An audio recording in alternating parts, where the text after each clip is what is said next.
तो अब जब इटर्नल के टीजर ट्रेलर्स आने लगे हैं, इसकी रिलीज डेट भी हमारे सामने आ चुकी है, तो इस पर बहुत सारी बातें होना भी शुरू हो चुकी हैं। शायद ही मार्वल की कोई ऐसी मूवी रही होगी जिसके आने से पहले उस मूवी से इतने सवाल पूछे जा रहे हों, क्योंकि इटर्नल्स ऐसी टाइम पर आ रही है जब सिविल वॉर हो चुकी है, चितौरी आर्मी का इन्वेजन हो चुका है, खुद थैनोस ने आधी पॉपुलेशन को खत्म कर दिया है, जो कि खुद इटर्नल का ही एक बेटा था, और तब भी इटर्नल्स सामने नहीं आए। जबकि हमें ये बताया जा रहा है कि इटर्नल्स पहले से एग्जिस्ट किया करते थे, उन्होंने ह्यूमंस का खाना बदूश जीवन भी देखा है, और उन्होंने ही ह्यूमंस को इस लायक बनाया है कि वो सिविलाइज्ड और एडवांस हो सकें। पर फिर भी इतने सारे साल तक इटर्नल्स ने आखिर क्यों किसी भी मेजर इवेंट में दिखाई क्यों नहीं दिए? तो कॉमिक्स कम्युनिटी से मैं हूँ, क्या ही नाम जान के करोगे, आज हम बात करेंगे कि क्यों इतने सालों तक इटर्नल्स सामने नहीं आए और इटर्नल्स मूवी किस तरह से एमसीयू को चेंज कर सकती है। तो बिना बाबा आदम के जमाने में जाए, चलिए वीडियो को शुरू करते हैं। अब मैं पर्सनली इस मूवी को 2 घंटे से ज़्यादा की देखना चाहता हूँ, क्योंकि इस मूवी में एक बहुत लंबा टाइम कवर किया जाएगा कि इटर्नल्स की हिस्ट्री क्या रही, पहले तो वो बने कैसे, फिर उन्होंने ह्यूमंस को सिविलाइज कैसे किया और किस वजह से वो सामने नहीं आए और अभी क्यों सामने आ रहे हैं। तो इतनी बात बताने के लिए या तो सबको कॉमिक्स की नॉलेज होनी चाहिए या फिर मूवी थोड़ा बड़ी कर देनी चाहिए। जब हम स्नाइडर कट की जस्टिस लीग और आर्मी ऑफ द डेड जैसी लंबी मूवी देख सकते हैं, तो इटर्नल्स तो वैसे भी कुछ अलग ही होने वाली है। तो बेसिकली इटर्नल्स को सेलेस्टियल्स ने तब बनाया था जब इंसानों के पूर्वज बंदर की फॉर्म में रहते थे।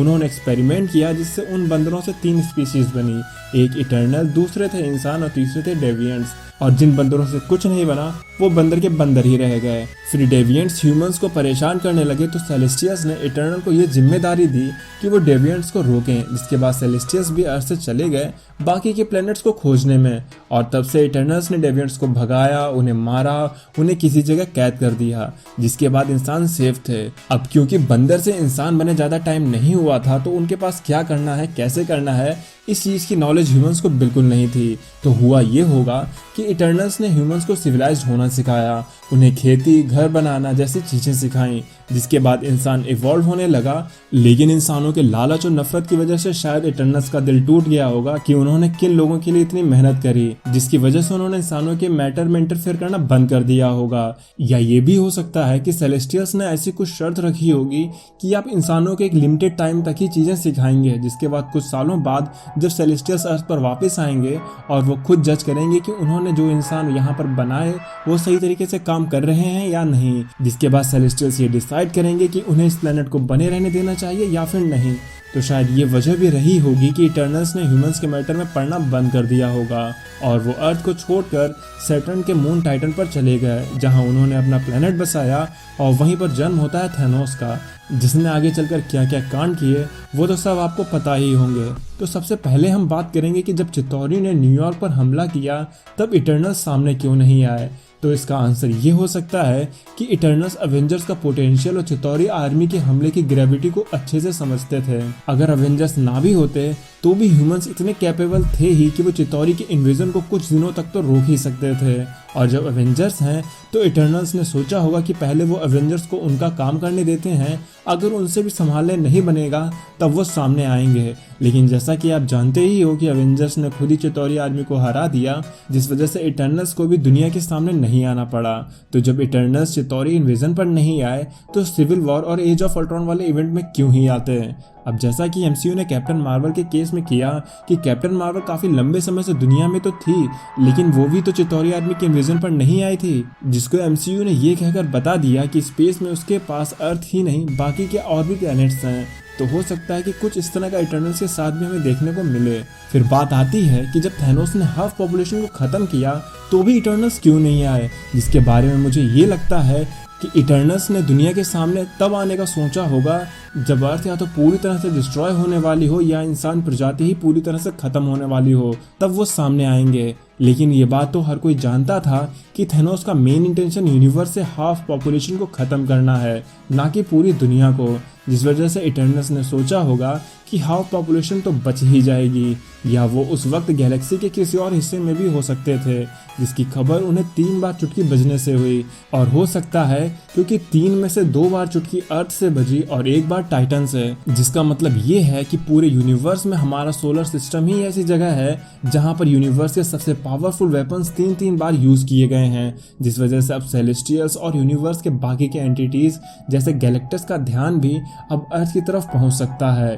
पूरे यूनिवर्स में इस जगह पर आखिर ऐसा क्यों हो रहा है, जिस वजह से अब ऐसे खतरे अर्थ की तरफ बढ़ेंगे कि उनको रोकना अवेंजर्स के भी बस की बात नहीं रह गई। खासकर तब जब आयरन मैन, ब्लैक विडो नहीं रहे और कैप्टन की भी जवानी के दिन ढल चुके। कैप्टन मारे नहीं गए हैं, जिसके बारे में हमें the falcon and the winter soldier की हमें पूरी वेब सीरीज में बताया भी गया है कि कैप्टन मून पर हैं। और प्रेजेंटली एमसीयू में क्री और स्क्रस भी एग्जिस्ट करते हैं, जो कि सेलेस्टियल्स का ही एक्सपेरिमेंट है, जिस वजह से अर्थ अब सबके लिए एक इजी टारगेट बन चुकी है। तो अब एक ऐसी टीम का सामने आना तो बनता ही है जो अवेंजर्स की टीम से ज़्यादा स्ट्रांग है और स्पेस और सेलेस्टियल्स के बारे में ज़्यादा नॉलेज भी रखती है। अब बात करते हैं कि इटर्नल्स के बाद एमसीयू किस तरह से चेंज हो सकता है। अब जब मार्वल का कॉस्मिक फेज सामने आ रहा है तो पूरे चांसेस हैं कि इटर्नल्स के बाद हमें नेक्स्ट अवेंजर मूवी के लिए किसी विलन का हिंट मिले, क्योंकि फैंटास्टिक फोर भी सामने आएगी तो इसका मतलब गैलेक्टस जैसा बीइंग हमें देखने को मिलेगा। अब क्योंकि कॉमिक्स में जो कैरेक्टर होते हैं उसे आप कई सालों तक चला सकते हो। कॉमिक्स में एक टाइम पर रिबूट भी होते हैं, फिर टोनी स्टार्क, स्टीव रॉजर आते हैं और वो अर्थ को बचाते हैं, लेकिन ये चीज़ एक सिनेमैटिक यूनिवर्स में करना इम्पॉसिबल है। और ऐसा इसलिए है कि हम चाहें तो आयरन मैन कैरेक्टर को लंबे समय तक जिंदा रख सकते हैं, लेकिन टोनी स्टार्क का कैरेक्टर प्ले करने वाले रॉबर्ट डाउनी जूनियर को हम हमेशा यंग नहीं रहता हुआ देख पाएंगे। इसलिए भी एमसीयू को अपनी टीम के बदलाव की ज़रूरत पड़ेगी। कॉमिक्स में गैलेक्टस से कई बार अवेंजर्स भिड़े हैं, लेकिन इस बार जो टीम भिड़ेगी वो अवेंजर्स तो होंगे लेकिन ओरिजिनल टीम नहीं होगी। इटर्नल्स के आने के बाद हमें शायद एसगार्ड की भी हिस्ट्री के बारे में थोड़ा कुछ जानने को मिले। इटर्नल्स के अंदर हमें हल्का हिंट म्यूटेंट के बारे में भी मिल सकता है कि उनको किस तरह से इटर्नल्स ने बनाया, जिसके बाद जब भी कभी इटर्नल्स 2 आएगी तो उसमें हमें इटर्नल्स के बाकी के और भी झमेले देखते हुए मिल जाएंगे। और हाँ, इस मूवी में ब्लैक नाइट भी दिख रहा है, जिसके पास इबोनी ब्लेड नाम की तलवार है, तो हो सकता है कि हमें एक्सकैलिबर को भी अनशीन टाइम में देखने को मिल जाए, जिसके बाद ये मूवी ब्लैक नाइट की सोलो मूवी के प्लॉट को भी फिक्स करने का पोटेंशियल रखती है, क्योंकि जिन्होंने कॉमिक्स पढ़ी हुई है उन्हें भी ब्लैक नाइट के बारे में बहुत कुछ नहीं पता होगा। तो मैं ये मानकर चलता हूँ कि इटर्नल्स मूवी हमारे सवालों के जितने जवाब देगी उतने ही सवाल इस मूवी के एंड होते होते हमारे सामने फिर से खड़े हो जाएंगे। खैर, जब इसका नेक्स्ट ट्रेलर आएगा तो कुछ डिटेल्स और सामने आएंगी। अगर आपको आज की वीडियो में कुछ नया जानने को मिला है या फिर यहाँ तक आप वीडियो देख रहे हैं तो वीडियो को लाइक ज़रूर कर देना। बाकी अगर आप ब्लैक नाइट के बारे में जानना चाहते हैं तो मुझे कमेंट में भी ज़रूर बताना, तो मैं ब्लैक नाइट के ओरिजिन पर भी वीडियो बना दूंगा। तो आपको कैसी लगी वीडियो इसके बारे में बताना मत भूलिएगा, और आपकी तरफ से क्या क्या थ्योरीज हो सकती हैं इटर्नल्स मूवी को लेकर इसके बारे में भी बताना मत भूलना। तो अब मैं चलता हूँ, आप मेरी बाकी की वीडियोस एंजॉय करें और खुश रहें।